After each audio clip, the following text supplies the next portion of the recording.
Record. Mic trigger. Button. Hey friends, welcome to the Beans World Show, and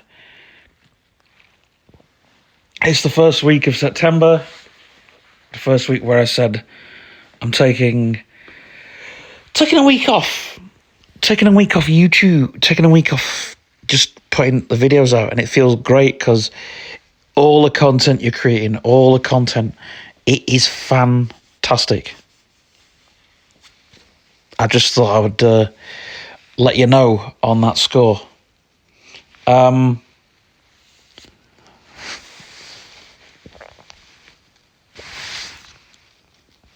yeah, and I kind of wanted to do this episode on just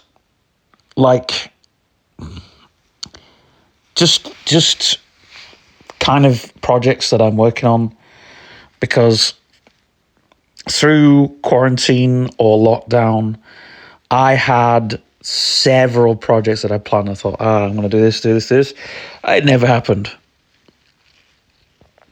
And so what happened from there was I thought, these projects, let me just check something here.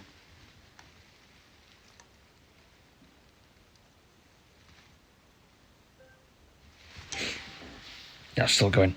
It's good.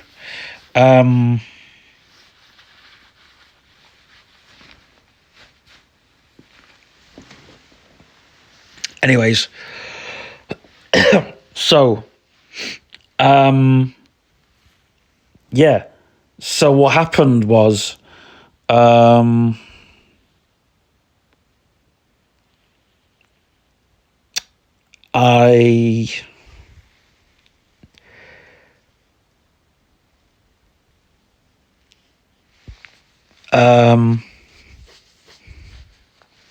had all these projects, and once it came out lockdown, I was just mentally exhausted. But I just thought, frick this, mental exhaustion is sometimes it's good to have that, because it's like you've got to go against the wind sometimes. And it's like all these projects you have, it's good to have them all.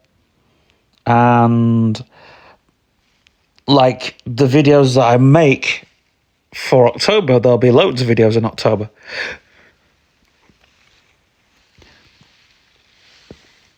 But sometimes as a creator, the algorithm is what sort of throws you over the edge, because the algorithm is your worst enemy, because the algorithm is what's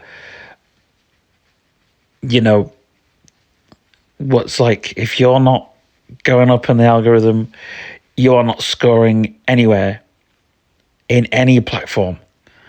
But the problem with being part of the algorithm is, like, it's always been there. Why someone got more views and so on and so forth.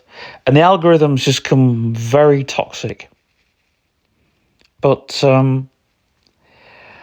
I think as well, podcasters need to start giving other podcasters advice. YouTubers need to start giving other YouTubers advice. And because I run the podcast on the channel, I'm thinking, if I stop this episode now and had, nobody would have anything, and I've made good lengthy communal posts, really, really lengthy ones. I've done the really lengthy ones on my Braille note because I find it easy to write. Like, the Braille note seems to be the communal post machine at the moment. Not like it was meant for that, but I'm writing 2 books on that as well. The Cyberpunk book and the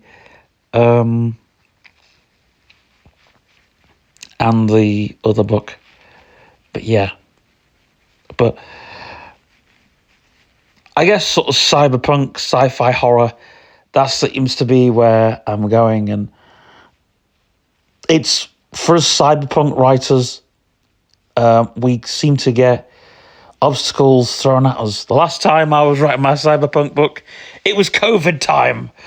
This time we've got challenges that the internet is facing us, and also the pier got set on fire, which is like, my book is set in underground Neville Street, and like all the stuff that's happening to the pier is actually happening in the book as well. So it's like, hold on a moment. So it's like these huge obstacles happening. You know, I mean, like we learn, you know, Matthew Turbo in the book, which is me. The writer is the character in the book, per se. And what you learn is that Matthew Turbo he starts out as a bit of a bad guy. He's basically trying to get the quartz crystal to protect Xeron. So he's hiding a girl called Flame in White City, and we learn that White City isn't the goal, it's Xeron that people need to get to get the quartz crystal. And Phil King in the book, who he was supposed to be eaten by trolls, but instead he gets stolen. He gets defeated by cyborgs instead, who basically they take out his brains and put it into circuitry, and he's like one of the goofballs in the book, because Phil King is like, everyone thinks he's a control freak, but he's not. He's just trying to keep the entertainment industry afloat. And Phil King has got his own army of people that he's trying to, you know, in the original version of the book, Phil King was going to get eaten alive by trolls in the book, but I thought that's not a great way to kill him off. So yeah, the cyborgs, well, the hackers, they come up, but the cyborgs as well, they come up, and but they're not called cyborgs in the book; they're called something else. And basically, they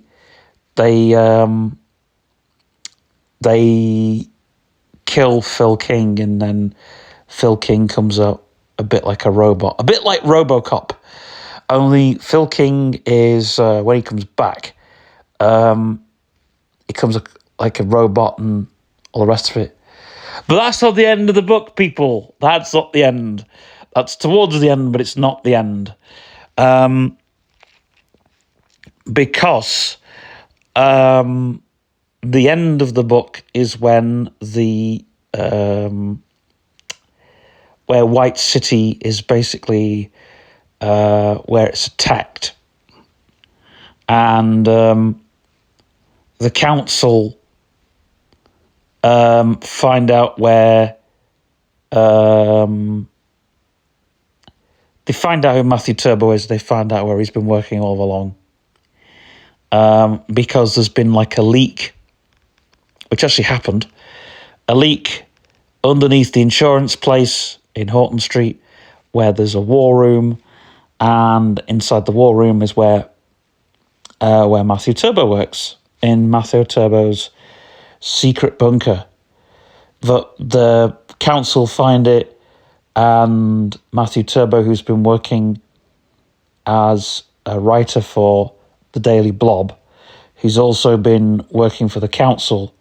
So by day he's working for the council, by night he's working as a journalist, and he's basically working for these. You find out that he's working for these people who have opened up this digital realm called Xeron, which is a bit like the Matrix, but it's like a crossover.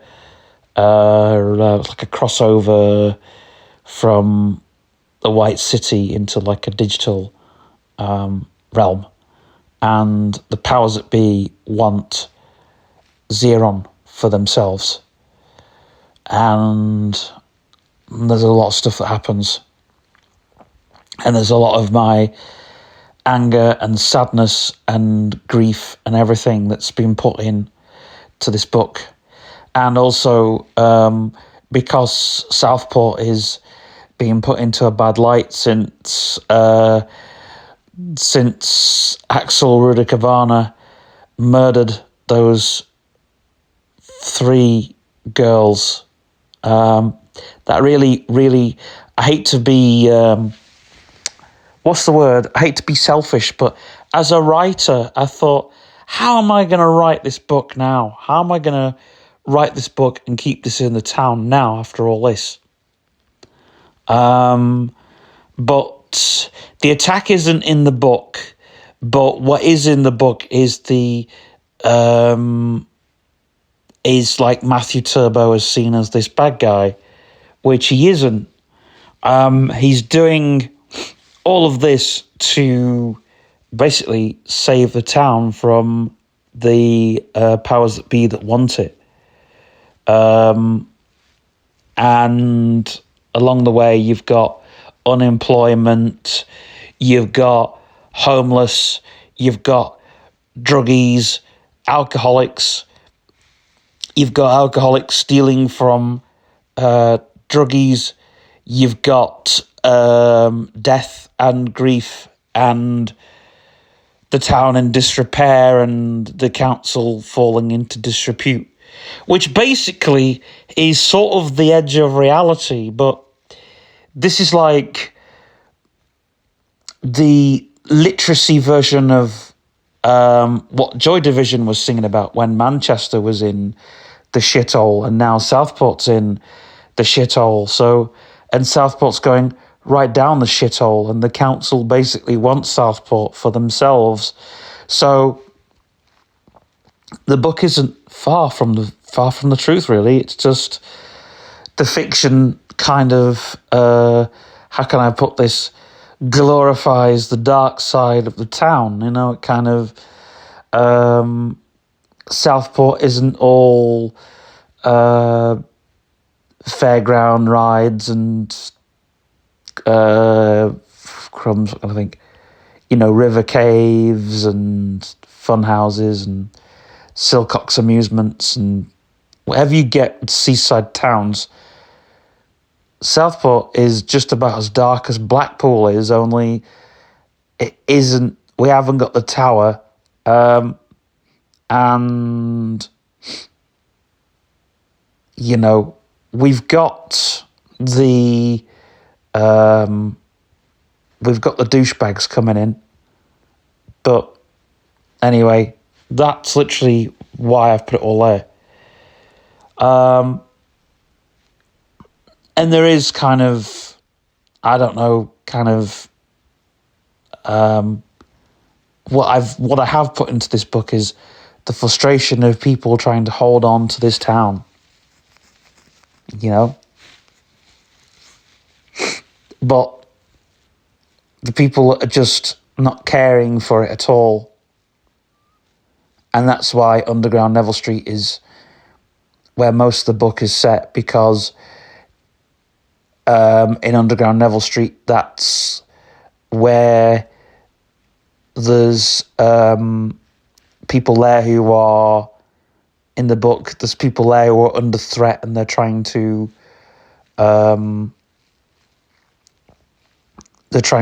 live their own lives and work in their own businesses, and they've had to drop everything because people have damaged it for other people. So that's what upsets me. There's the kind of the things that are being spoilt by people for other people, and then there's greed, and then there's all of that that's going into the book. And Matthew Turbo isn't a bad guy. It's just because he's trying to get by. But Matthew Turbo has his own addictions. You know, Matthew Turbo in the book's an alcoholic, which isn't me per se, but I've had a few dark moments, shall we say. Don't want to go too far into it, but I want to make a episode on autism and alcohol at some point.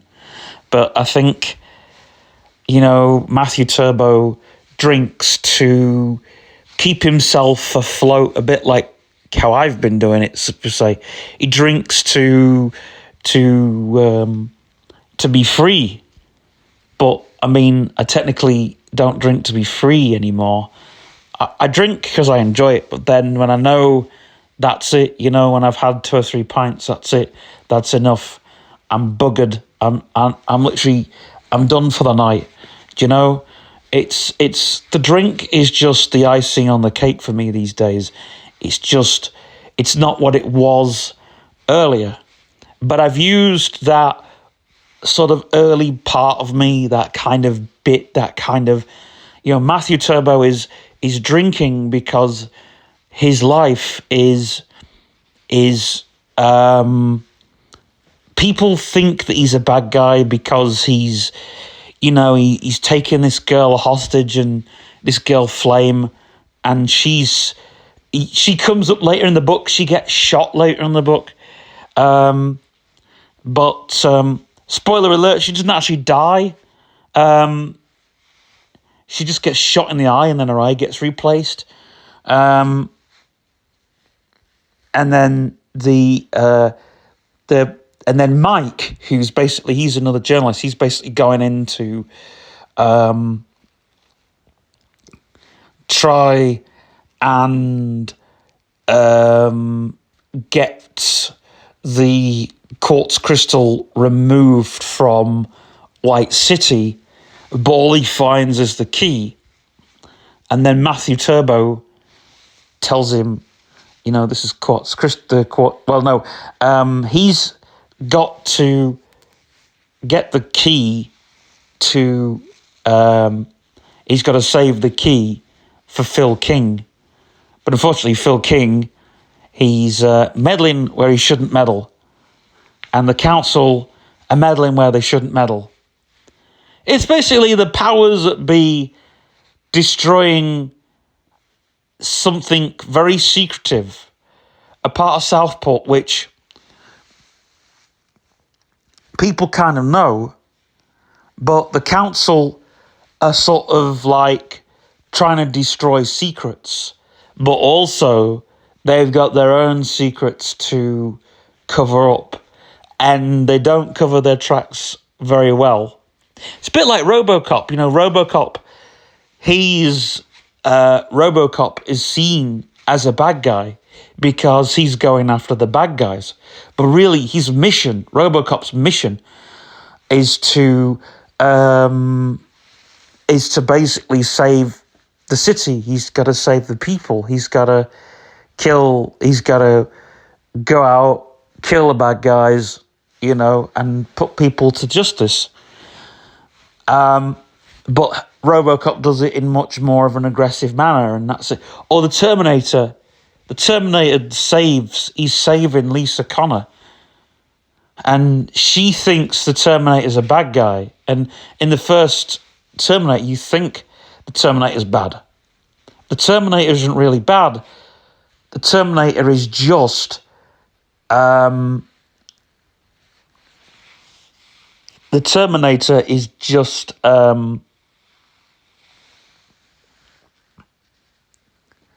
he's just doing what he's been told to do. He's saving them from the bad robots. And then everyone wants to try and kill the Terminator because they don't realise what he's meant to do. And so that's literally with Cyberpunk, you get all the gloomy stuff. You get all of the gloom and the doom and the drama and and there's lots of meaningless violence and lots of nitty gritty stuff. And the powers that be, they do get the comeuppance because I've decided to blow up the clock tower in the book. Well, it's called the clock tower. It's actually the Atkinson, but there's a clock tower in the book. So the hackers do start to come and fight the powers that be. And it's like, the mainstream should not mess with the underground. You know, it's like the war against the subterranean. You know, it's like the mainstream against the subterraneans. It's like a whole fu to the, it's like a middle finger to the whole, like, it's like, screw the establishment, because we are, like, the real anti-established people aren't the ones screaming free Gaza and free Palestine and all the rest of it.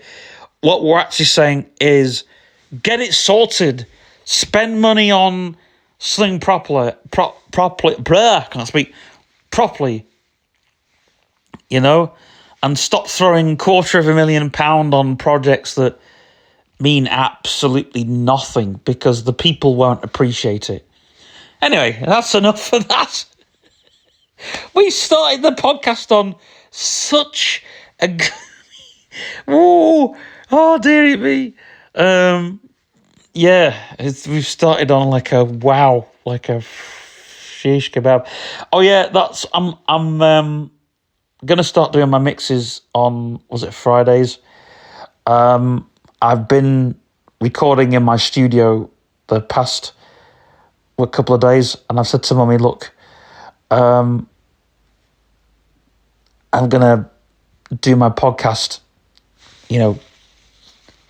next door, because I'll just move my decks and stuff in first, and the Beans World studio will be, Speaking of recording studios, I've got somebody who I had to apologise to and grovel to a lot. They were really sad because I was supposed to get rid of a drum kit. Well, I did get rid of a drum kit. That's a long story. But I'm going to go in there and record an EP. But it's going to be... I've decided to do a concept album on... because I'm so pissed off with the mental health industry, I've decided to do, well, it's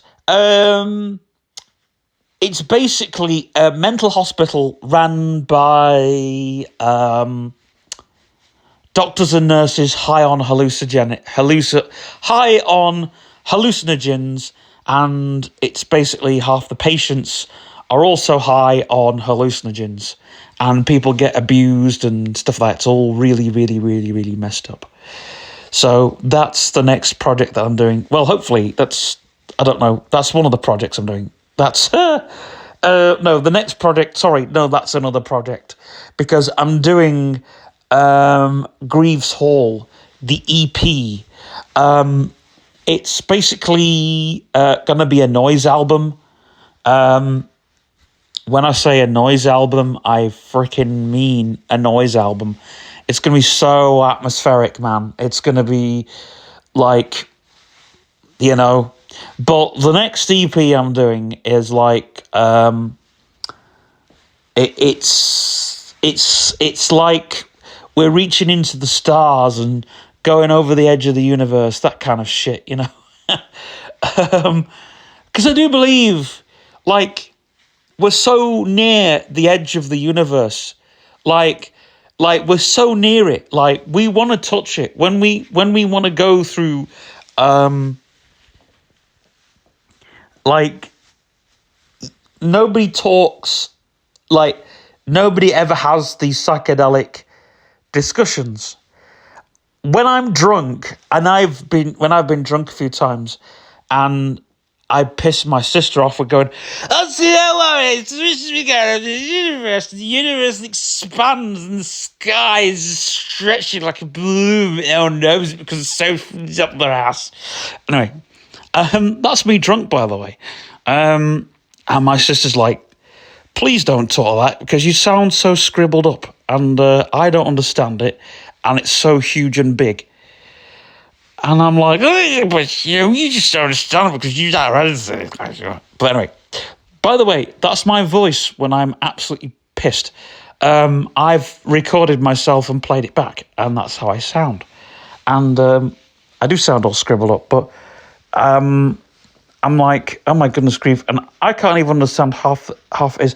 I remember there was a cassette tape I did ages ago, and I thought, what the dickens was it I said? Do you know? Because if you're slurred and you can't understand. But there was one message I did. I wasn't drunk or I hadn't smoked loads of whatever it was. What happened was I was on the edge of sleep, and I was at Neil's at the time, and I texted my sister this long message of I'm going into the other side of zero velocity. If you want to come with me, here's how to do it. But prepare to leave your body behind, something along those lines. Yeah, so I don't, but I've, I still message when, like, there's someone that I know who doesn't reply to me, but I give them loads of really long, meaningless stuff. It just goes into the void. Actually, I sent a blind friend of mine. I think I wasn't drunk, but I just said, look, I said, if you're really into tripping tonight, the best thing is to zoom in to the other side. And I thought, shit, what was that I've just sent? But anyway, for those who do want to zoom into the other side, these are my actual thoughts, people. And I just think, like, nobody ever goes and thinks how far the edge of the universe really is and what is over the edge of the universe. I don't think the universe has an edge. There you go. I don't think the universe has an edge. But if there was to be the edge of the universe, it's like silver. I mean, there is no life over the edge of the universe. There is no life there. Like, even our spirits can't travel that far, Because there's something that I read fantastically in the Bible, that our spirits can only travel so far. It says it in Revelation, that our spirits can only travel so far because of the something to do with the vibrations.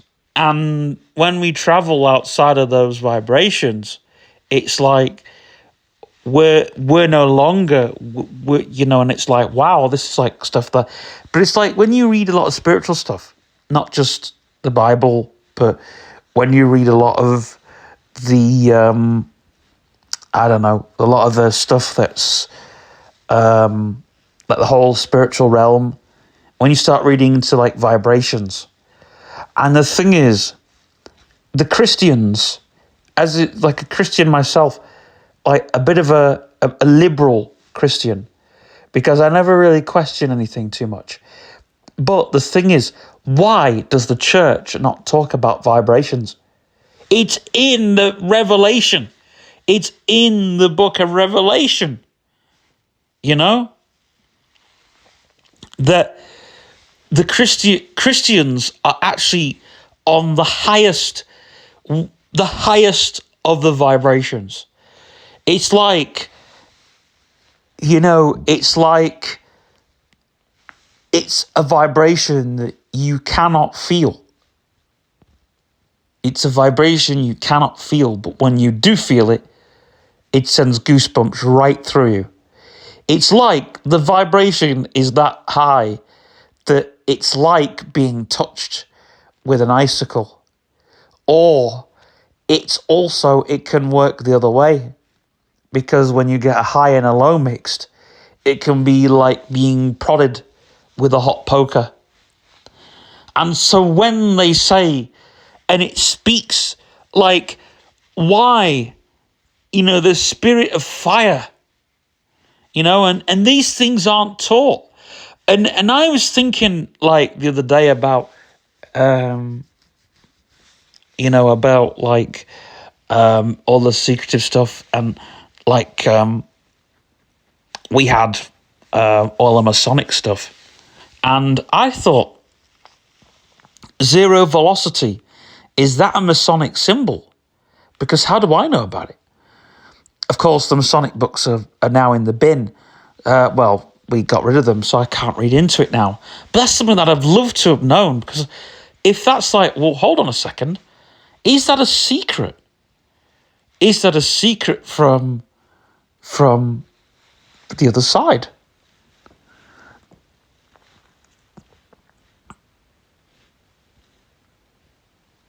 Because if it is, here's what I want to know, right? Like, if that is a secret from the other side, and there was a girl who guided me. Well, my Uncle Jeff was a Freemason, and I'm thinking, is there a connection? Is there a connection?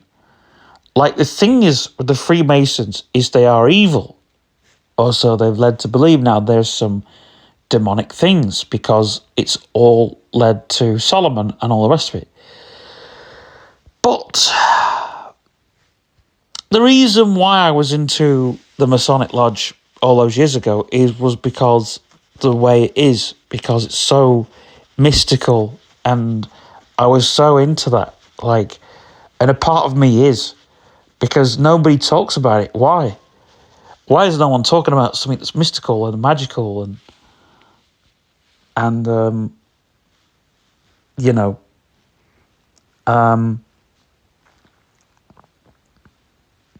and all the rest of it? Which, by the way, I think like there was something over from the other side that's like zero velocity. I was in a dream. I was in this like hotel dream, this loop dream, as I like to call it, recurring dream. And they said to me, "Do you want to try astral travel?" This girl said. I was at a party, and I was like, "I'm in a dream. I'm doing something completely illegal." And she's right, Stephen. I'm going to teach you Bean. I'm going to teach you zero velocity. Lie down on the ground. And I'm thinking, wow. And she said, "I'm going to be with you all the way." She said, "Take my hand." I went, okay. And she said, "If you let go," she said, "I'll be right with you all the way." And the next time I did zero velocity, I had this same person again. And she was going, the same girl with long hair. Now, when my mother did the cleansing, how weird is this, right? My mother did the cleansing, and the girl with long hair was actually an old, frail woman. But she wasn't very frail.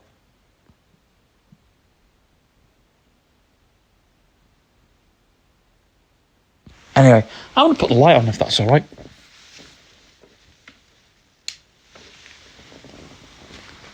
What time is it? 8:27 p.m. Oh, sorry. Got half an hour before I can get a can out. 8:27 p.m. So, yeah. And I think this young girl, though, this young woman, I think I knew her. Because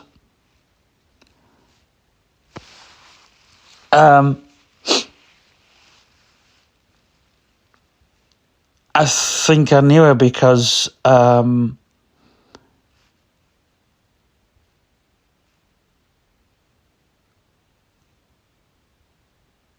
don't know, but I used to have her like this girl who I thought I knew. And it turned out it was someone who someone met. And it was like, oh my goodness grief. But they were guiding me. They were like a spirit guide, should we say, through the whole thing. And it's like zero velocity. It's like it's not coming out your body, but it's like K-holing without the ketamine, I suppose. You know, a lot of drug experiences are a lot of people that want to have psychedelic experiences will try and leave their body behind first. Then they'll do a drug experience and they realize they're so prone to a drug experience because they've done something along them lines. You know, those kind of Alice in Wonderland experiences, which I love Alice in Wonderland because it's like somebody describing a kaleidoscope, but very amplified about it. You know, when you amplify an experience, it becomes, you know, and the thing is, like, Alice in Wonderland is just so simple. It's just so simple. And the rabbit really is a guide. And Alice doesn't realize it. And she takes her eye off it. She takes her eye off the rabbit.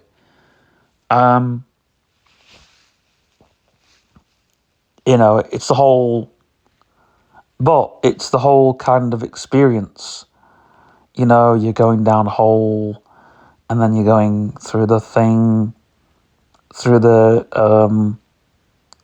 into Wonderland, which is like, wow, this is an experience in itself.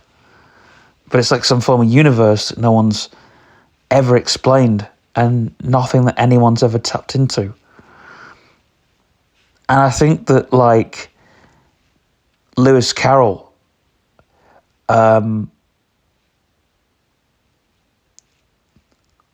he wanted to explore how the mind worked in a sort of a different kind of sequence, you know. You know, and it's like,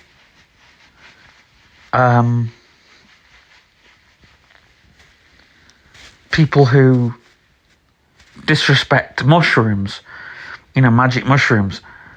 I would never take a magic mushroom, not because it's disrespectful, but because the magic mushroom actually does have powers in it. It's a species, so you're connecting yourself to the species from that level. And so you're possessed with those powers. And so you're looking through a window. You're looking through I won't say a window, but you're sort of trying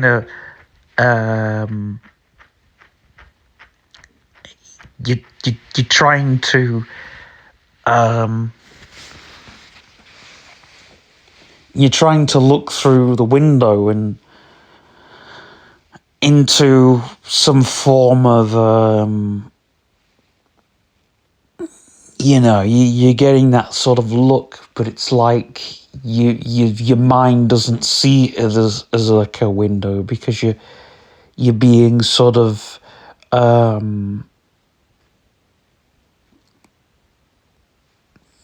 the mind is sort of being stretched out a little bit. And the thing is, when you just free your mind from your body, you realize that your body's there and you can come back to it. you're not dead, but it's like you wake up and you realize, oh yeah, I'm here, I'm so forth. And when you realize that you're lucid, you can realize that you can say, when you think something's going for you, you say 0 velocity. And you're straight off. And you don't feel floaty because you do it so many times that you can just step across. You can just step across, and you just wake up, and you just wake up each time. And here's the thing. When I was a child and I was going through the whole experience with I remember there was a few times when I'd wake up, I did the whole routine, and I would sometimes I'd wake up dead early in the morning and I'd go down to the living room and I'd play in the living room, I'd do magic shows, and then I'd go back to bed. And one morning, I had woken up, gone downstairs, gone into the living room, and I thought, ooh, something's off here. Something's off. What's off? Because I had to sort of question myself, right, what's off? Well, the room's dark. So, right, I'll go in the kitchen, right, because I knew in the kitchen, right, and I could go across to where the fruit machine was, right, and I'd hear this loud snap in the corner, and I thought, hang on, there's a door in that wall. And I thought, right, I'll tell you what I'll do. If I'm in a dream, I will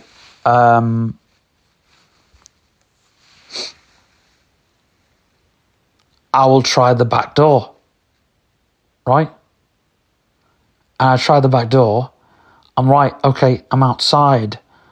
Let's see if I can get outside and down the road. And I thought, right, okay. And I thought, this is mad. So I'm thinking, right, okay, I'm going to see if I can jump across the road. And I would jump across the road. And I mean, jump, like lift my feet off the ground and jump all the way across the road. And I was like, right, okay, I'm all the way across. I'm in someone's garden. Let's see if I can go in someone's house. This would be... And I thought, right, yeah. And so this is when the whole thing was going on.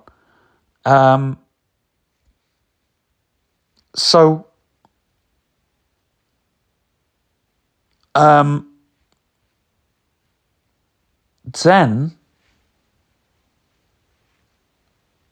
I would do all kinds of great things because I realized I could and I knew I could.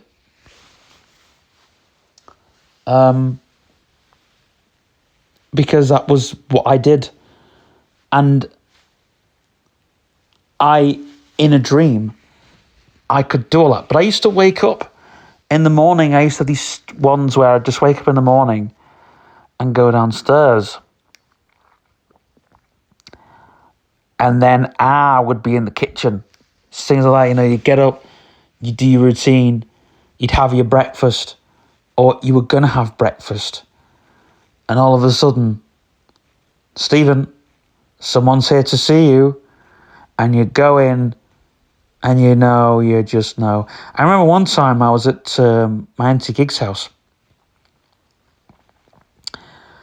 And my Uncle John wasn't there. Or was he there? I don't know. He wasn't there. I think he was somewhere abroad.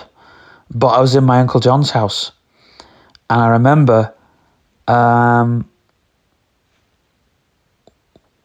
waking up to I basically, in the dream, I think in the dream, the piano would play.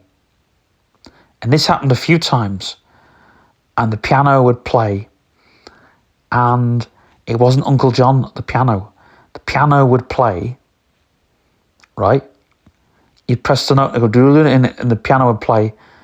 And then all of a sudden, you'd play the deep notes on the piano. And all you heard was my Uncle John saying, "In the name of Jesus Christ." And you just thought, yeah. Now, my Uncle John was in that instant, I thought, gosh, have I knocked something over? And I'd wake up in bed. And then I thought, and then the second time, I'd float downstairs. And I'd make the piano play. And, do, and, but I remember this one time we were, and then another time I woke up, same thing, I go downstairs, and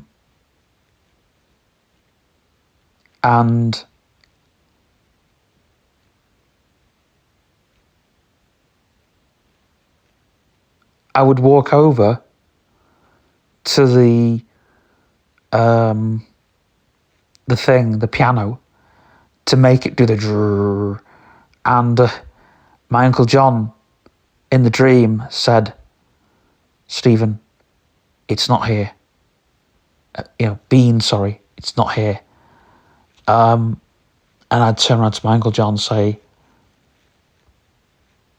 "What's not here?" And he'd say, "Ah's not here." I said, "Don't say it, John." But never came. It was weird. My Uncle John, right? I don't know what. I mean, I could tell it was someone's demonic or not. And here's the thing, and this is where, like in the documentary, yes, it's a demon. It's a sleep paralysis demon. But I still am sort of, why was it a demon? Why was it a sleep paralysis demon? I still, to this day, can't understand.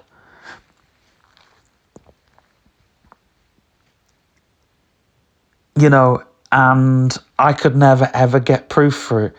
But when my Uncle John was there, didn't have to sleep with a light on.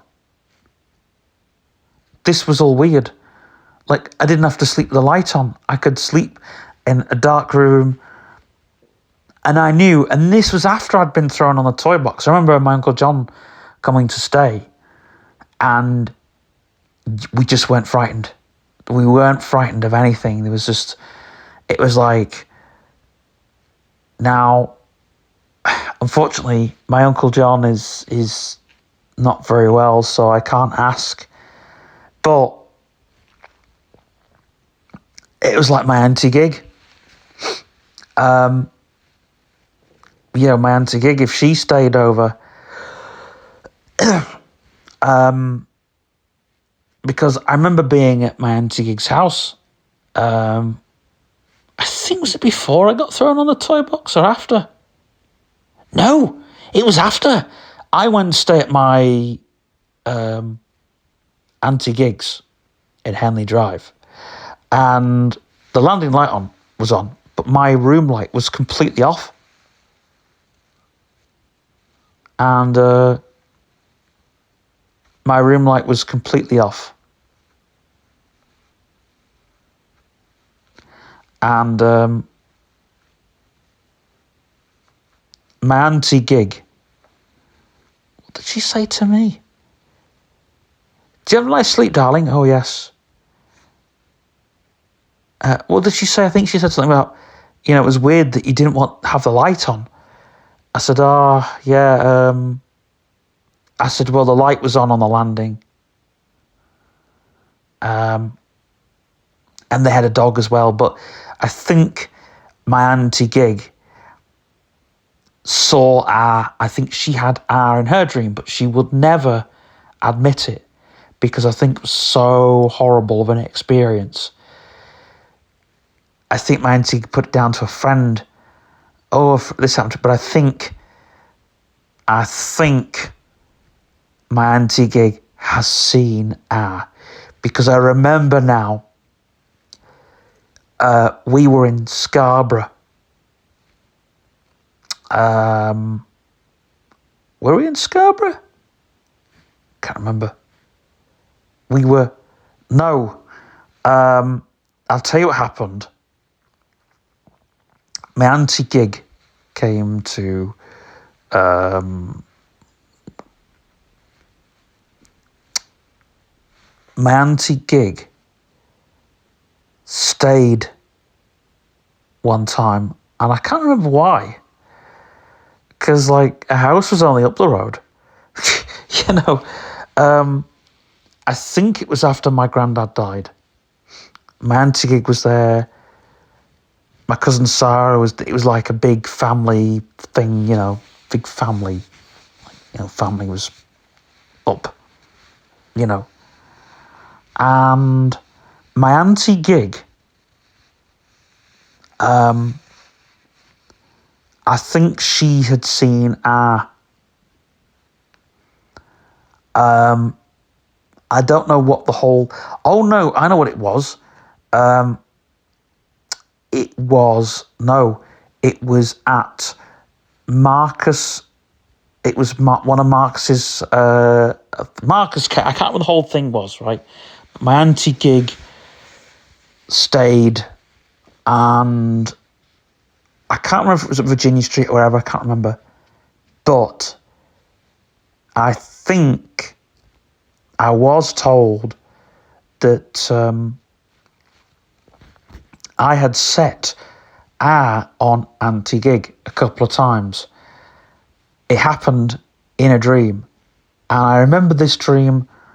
I don't remember the whole dream. Don't ask me what the context was of the dream, because I don't remember it.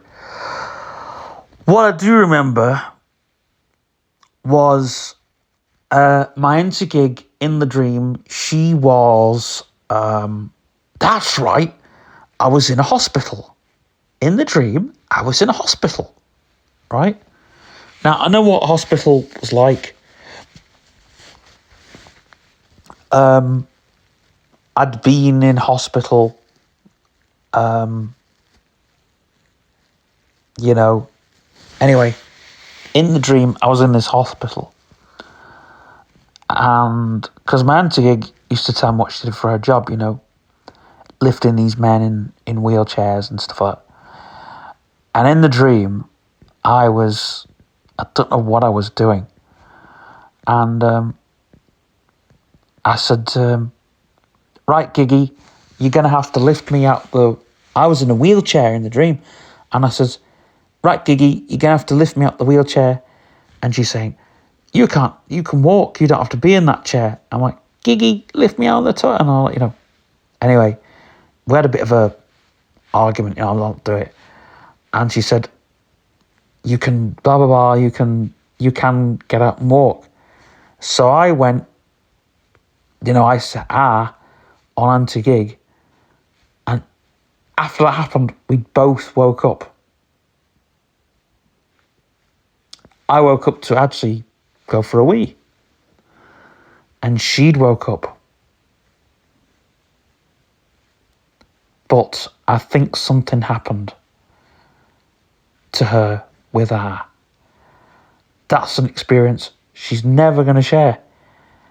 Because when I mentioned her and she was like, oh yeah, it's happened to a friend, but I'm like, hold on a second. Have you seen her? Like, I think she has seen her a couple of times in a dream. Because there was another time before, when we was at Sarah and Jamie's wedding, I think I was, you know, my sister was a bridesmaid, so obviously, I was like, oh, why am I not my sister's? Anyway, I thought, do you know what? Because people didn't understand me, I thought, do you know what? I'm going to go and set her on my Auntie Gig. And so I went over to in the dream, I went into their hotel room, because they were in a hotel room in the dream. In real life. But in the dream, I basically went into the hotel room and I went,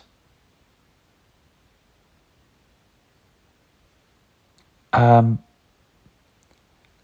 my Uncle Ellis says, in the dream, he was like, Christine's asleep. I says, no, she's not. I says, I'll prove something to you, Ellis. I'll prove something. I said, I'll prove something to you, mate. So I said, prove something to you, Ellis. Because, I was a little brat when I was a kid. I said, I'll prove something to you. And I went, and I did it.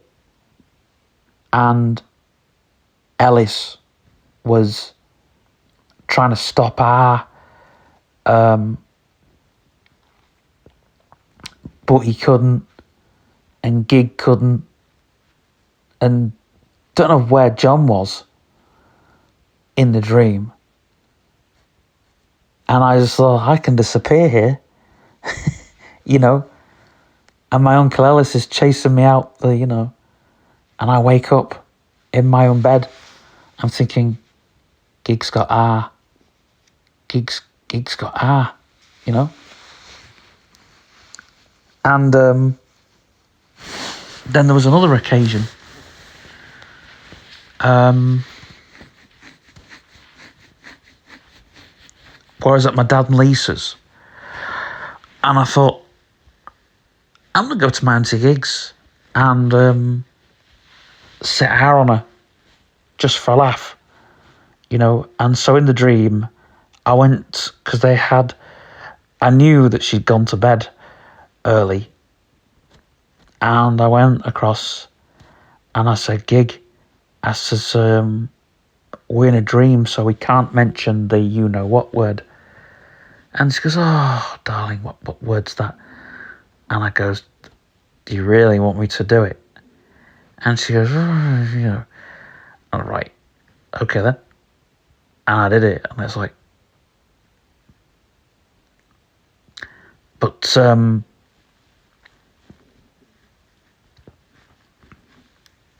they're the very few times I did it. I never really, I remember setting her on Sarah once. We'd come home from, I think we had a fantastic time. And I thought, hold on a minute. I'm going to see Sarah tonight. I'm going to go to the dream. And I was chasing the back garden, which I'd not been in. There was a back garden. And it wasn't really much of one.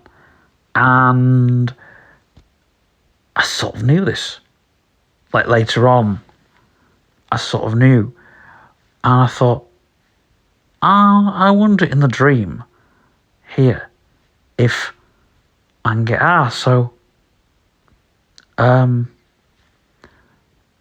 it was 2 nights after, because that dream was, I was just chasing her across the back garden, in my go-kart. But the following one, I was chasing her around again, and then I got onto this, like, where this swamp was. I thought, let's go into the swamp. Let's go into it was the quarry, massive quarry. And that place, actually, I didn't know this, but that place actually does exist. It's, now, I think it's like, they've built houses on it. But, yeah. It was a big quarry, like a massive ditch in the middle. Massive ditch. And you go down into the swamp below. Because Sarah in the dream, she got mad. She said to me, you are not putting me in there, in her angry voice. And I said to her, Sarah, I said, I don't want to put you in there. I said, but I'm going to have to, And she said, why? I said, because you promised and you broke the promise. So I just picked her up and threw her in the hole. And she's like, please help me. And I woke up. I was like, I can get out of this. I was like, you can't get out of this, but I can. And because I knew it was a dream, I looked all the way down the hole and I was like, this is what you get for breaking your promise. And then I set R on her, and then I saw R coming, and then I opened my eyes quick. But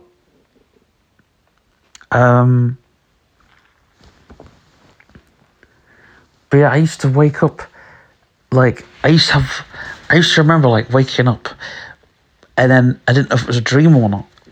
So when I woke up for, like, the last time, I'd be like, okay, I'm going to get up properly. And the first thing I'm going to do is actually see if the carpet is there. Because I sort of do reality checks. And, like, I would feel the bed. Is the bed there?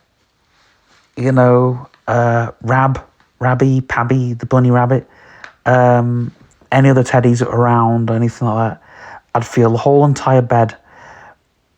I'd look above me and I'd go, yeah, I'm in my room, so I'm safe, I'm awake. And nothing is going to grab me. No monsters are going to get me. I mean, there's the whole myth, isn't there? Don't look under the bed at morning. But basically what happened was, after that, I then, like in the morning, I'd do things like, you know, if I'd actually got my feet on the floor, I actually feel the floor, and everything that I'd do in the morning, I'd be like, can I feel this? Can I feel that?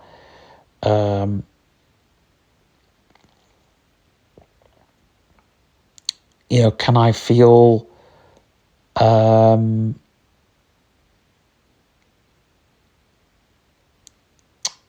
don't know, can I feel the floor? Can I feel, you know, all this kind of thing? And it was all going around in my mind. And when I realised, you know, that I was up and I was around, that was it. I'm no longer in a dream. But I'd have moments, and I remember walking down the school corridor one time, and it all felt really hazy.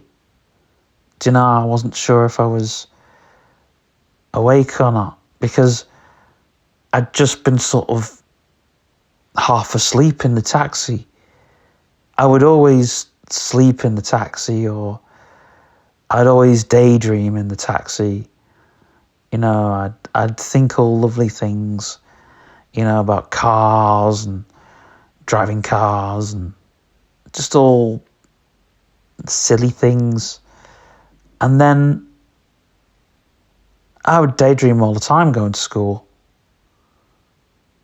You know, we'd have the radio on, so I'd be sucked into the radio. And that would happen for some time. And then I left school. I had this one moment in school. I can't remember if it was juniors or seniors. I can't remember when. But I remember walking down the corridor in this real hazy moment. This kind of am I dreaming? Am I not?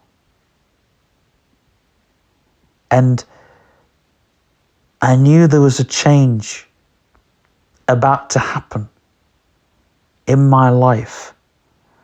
As soon as I opened that door and went down that corridor, I was no longer going to be me as soon as I got to the end of that corridor. As soon as I went through those doors, I wasn't going to be me anymore. I was going to be something different. And it's strange because I'm no longer that, and it's like, that thing. But it's just like, and then another hazy moment I had was, we had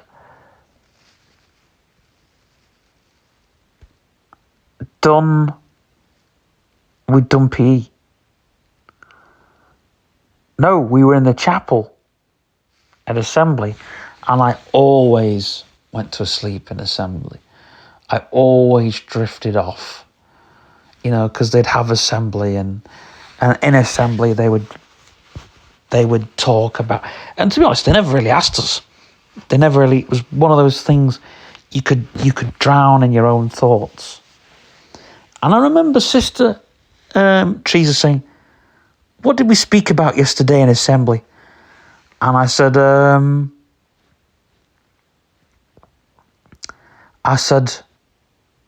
"Demons and wizards, miss." "Demons? What are you on about?" And I said, "Demons and wizards." I said, "Classic Uriah Heep album." And then I quoted a lyric from Uriah Heep. Rainbow demon twists his soul and he's gone. And of course there was all that, and I said, the wizard with his twinkling eyes, miss. I said, his fire and the stars of the night. I said, there's a magic in the air. And obviously, I don't know what Sister Teresa want to make of it, but I said, look. I said, what about Ozzy Osbourne, miss? What about Ozzy Osbourne? The Crazy Train. I'm going off the rails on a crazy train. I was quoting all these lyrics, It was brilliant. It was and these were the things that I was thinking about. And I said, what if the earth was about to fall? The sky was going to fall on the earth and everything was going to burn into ash. She told me to get to class and boil my head or something. I can't remember, but, assembly was the only time when you weren't tested for anything. You could just sit in assembly and just wander off. And I used that time. But I remember one time Steve Roberts, he said, what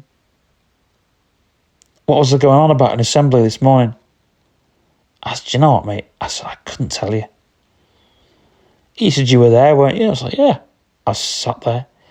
He said, I know you were there. He said, because you had your head down and your eyes closed. I said, well, I'll tell you what I was thinking about then. I said, I was thinking about a pot of magic and it was pot of gold. And I said, and I heard Ronnie James Dio's voice ring out with fire. And I heard Richie Blackmore's guitar. And he said, stop right there.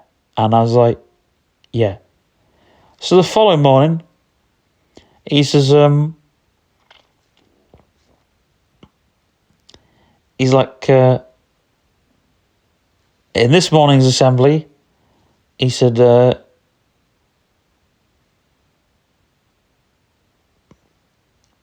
one of our people's there,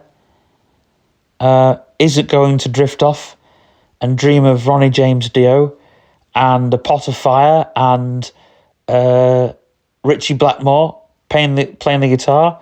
He's going to focus on this morning's assembly. Oh dear. But one of the best moments I actually had, you probably remember, was me arguing with Steve Roberts about wearing a tie. And I was always in a daze. I'd walk down the corridor, and I hated wearing a tie. And I said, they strangle you, type of thing. And I remember Steve Roberts grabbing a tie, and I thought, yeah. I said, he'll put a tie on me, but that tie in the classroom is coming off. And I took the tie off. And I said, oh, really sorry, sir. You know, I didn't want to put the tie on, you know. I said, because it's just, you know. I fell out with the tie in the end. Because, you know, so I thought, what if someone grabs that tie and pulls it? You know? What if I get it trapped?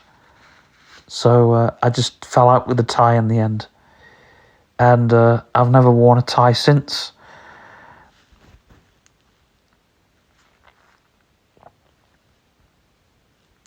But yeah. And I remember another time when I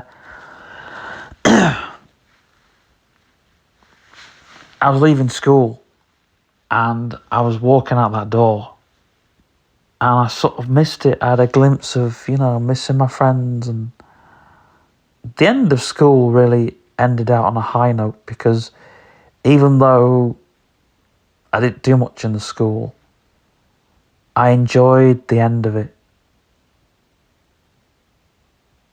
I really enjoyed the end of it. And I think Roberts taught me something, but I can't think what on earth it was. Well, I do, because we were going on a slide at New Brighton, and I said, I'm really nervous. And he said, it's good. He said, it's good to be nervous at times, he said. And he handed me this mat and we went on this slide. He said, that was good, that, wasn't it? I said, yeah. He said, sometimes it's good to be nervous. I never got what he meant, never. And now, I know what he means with moving on and life. Sometimes you've got to take it by the balls sometimes. Do you know? This is where sort of, I don't know, because if you're too hesitant on something, you'll never do it. And that's me, and I just need to do this. I need to move on. I need to really do it. And I want to do it as well. I mean, there's the want, the need. You know, my parents aren't going to be around forever. You know? I mean, all those times I was at Neil's, and okay, I was not far, but I wasn't here. I wasn't sleeping here. I wasn't sleeping in my podcast studio. But anyway, I think, you know, you've got to take something from school. And if you're going to take something from school, it has to be, you know, whatever it may be. But anyway, that, my friends, is the end of the episode.